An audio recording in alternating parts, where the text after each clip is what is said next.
Yamin homework জমা দাও সবগুলো। এই নাও। হাতের লেখা এত খারাপ কেন? আমি এত সুন্দর কিছু জানেন সাইন করে দিলাম। কারণ আমি প্রতিদিন রাত্রে শোতার আগে শুনে রাখি। কি লেখা এগুলো? এর থেকে তো আমার এবিসিডি লেখাই সুন্দর। থাক ব্যাপার না। যা ইয়ামিনের পাশে বস। আর আতিক, তোর ভাগ্নে কিন্তু আজকে ইচ্ছা করে লেট করছে, ওরে ভালো করে ডোজ দিস তো। মুখের কথাই আহ আহ আহ টিটি টিটি। রাইসারে কি এমনি তোমার মুরগি মনে হইলো? চুপ থাকো, ওই দেখো আইসা পড়ছে। রাইসা বাড়ির কাজ দিয়েছিলাম, জমা দাও। মামা বাড়ির কাজ? বাড়ির কাজ? তোর মামাকে স্যার বল। স্যার বাড়িতে অনেক কাজ করছি, কোনটা দেই কোনটা দেই কোনটা দেই? থামবি, বাড়ির কাজ জমা দে।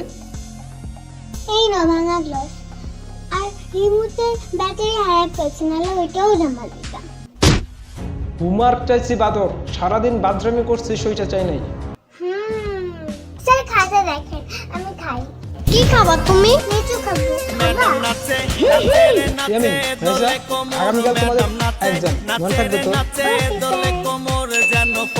এই নাও তোমাদের প্রশ্নপত্র।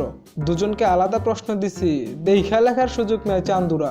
সময় মাত্র 1 ঘন্টা। Okay sir. একটা করে কবিতা আর কিছু বিপরীত শব্দ মুখেও ধরবো, দেখো।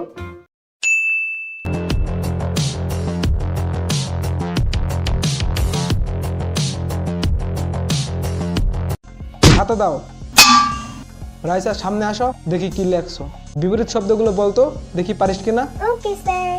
আকাশ, পাতাল, নদী, সাগর, ফুল, ফল, কৃষ্ণচূড়া। কৃষ্ণচূর্ণী হবে মামা। আচ্ছা হয়েছে, আচ্ছা হয় নাই। থামো তুমি। শুরু করো তুমি। ইয়ামিন, এইসব কি? এই কবিতা তোমারে শিখাইছি আমি। আচ্ছা বলো। বাঘ বাকুম পায়রা, পায়রা একটা বয়রা, কথা কানে যায় না, বল। গাধার বাচ্চা গাধারে। ওই স্যার, ইয়ামিনের আব্বু তো মানুষ, আমি সেইগুলো দেখলাম।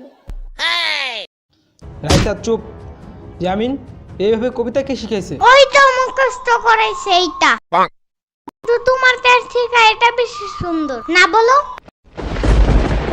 রাইসার বাচ্চা। আমি এত সুন্দর কিছু জানেন কারণ আমি প্রতিদিন রাত্রে শোতার আগে শুনে রাখি।